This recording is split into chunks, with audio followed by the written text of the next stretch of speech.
Hi, Steve. Hi. What can you tell me about the right to control?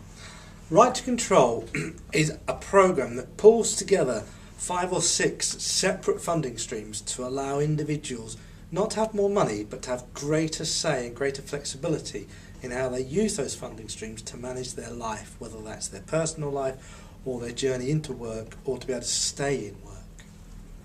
When you say funding streams, what do you mean? Funding streams are the money and allowances and resources that either government or local authorities use to support disabled and individuals living with a health condition to live independently and overcome the barriers that everyday living may throw at you, and also carry out sort of personal care needs, whether that's support workers or friends and family. A few people have been talking today about the right to control. Is this something that everyone's got? The right to control at the moment is a Trailblazer, which is similar to a pilot, but the rules are still being developed as we go along. And there are 5 Trailblazers across the UK. This one, the best one, there are 6, I understand, across the UK. This one is called the Manchester area and is made up of Bury, Oldham, Stockport, Trafford and Manchester. You have to be resident in those local authorities to be eligible for right to control. So, are you in one of those areas? I am. I'm a resident of Trafford and live in Timperley. Very good.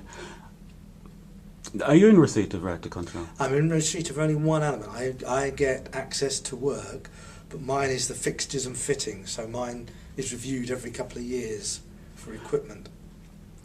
I've heard a lot of these people who we've been speaking to today talk about things like the design group. Can you tell me a bit more about this design group? Yeah. Design group are a great bunch.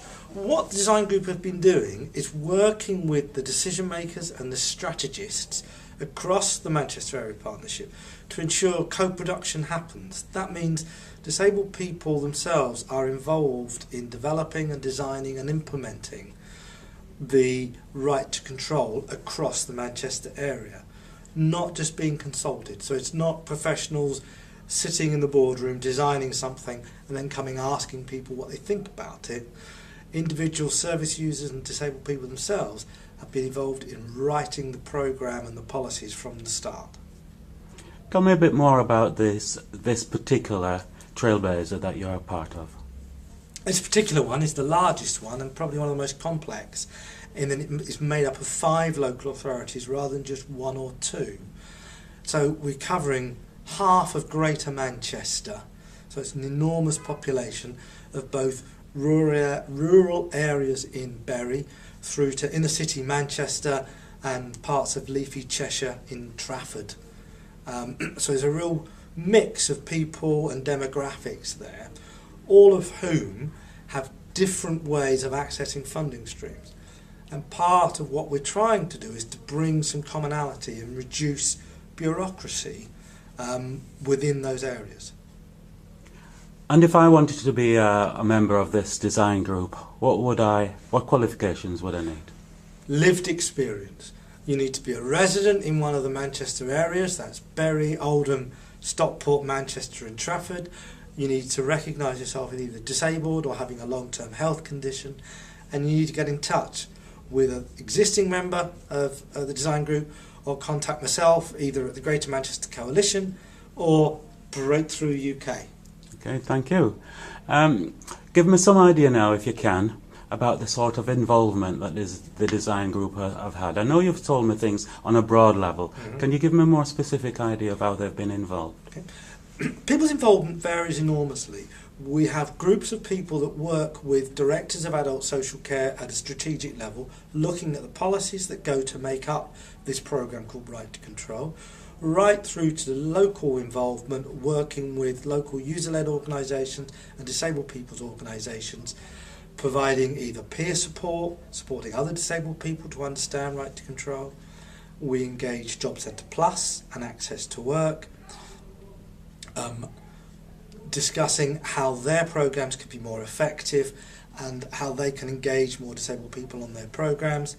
And we talk to disabled people themselves in the community about whether or not Right to Control would be suitable for them. You mentioned the phrase peer support. I'm not too sure I understand what you mean by that. Is that a bit like advocacy? It's not really. It's an element of it. But peer support is just a phrase, but the outcome, it's enabling the individual to sit down and talk to someone who's had similar lived experience than they've had, except they may have done it last week, last month, last year.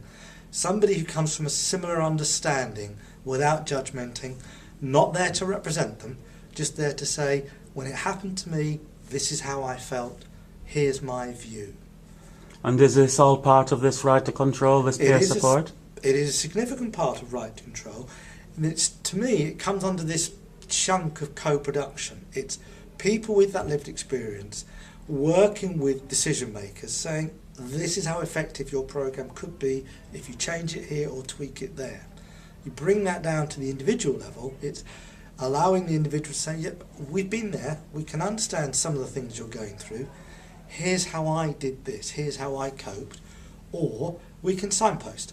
I have particular experience in maybe a sort of physical impairment, but don't know much about mental health, but I can signpost you to support groups that may have that experience you're looking for.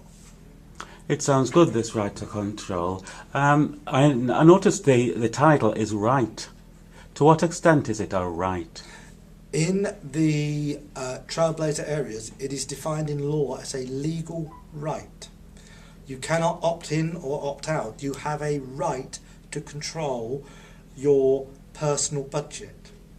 Now, there's lots of caveats that hang behind that. You have to be eligible, you have to be in receipt of one of the funding streams of either access to work, work choice, disabled facilities grant, independent living, supported people, or adult social care. I hope I've got all those. And if you are, you're able to express your right to control, to use that resource in a more flexible manner. I mean, this Trailblazer sounds good, this right to control. Is there any chance of it being extended to the rest of the country at all? The programme itself will be running until December 2012. There'll then be a review across all the Trailblazers throughout the UK, and that review will take place in 2013. During that period, consideration will be given to rolling it out if it's successful. And we've started that at the moment by doing things like these flip cams and putting it on the web to raise the profile. If it's successful, it will be rolled out, and we very much hope so. Who makes this sort of decision? The decisions will be made by the Department of Work and Pensions, in particular the Office for Disability Issues, but it will be a ministerial decision, is my understanding. Thank you very much. How do you feel it's going? I feel it's going well. I think it would be good if we could increase the uptake, and that's all about raising the profile and people being aware of it. We have to admit there's no more money. It's just giving people the flexibility to achieve the outcomes they want with the resources they're given. Right. And the, I think you call them funding streams, are they really working towards this? Do they see it as a problem or what? Mixture there. I would say some funding streams are already more flexible than they were. Other funding streams are coming to terms with a new process and a new culture. And new cultures take a long time to bed in. Excellent. Thanks very much. Thank you.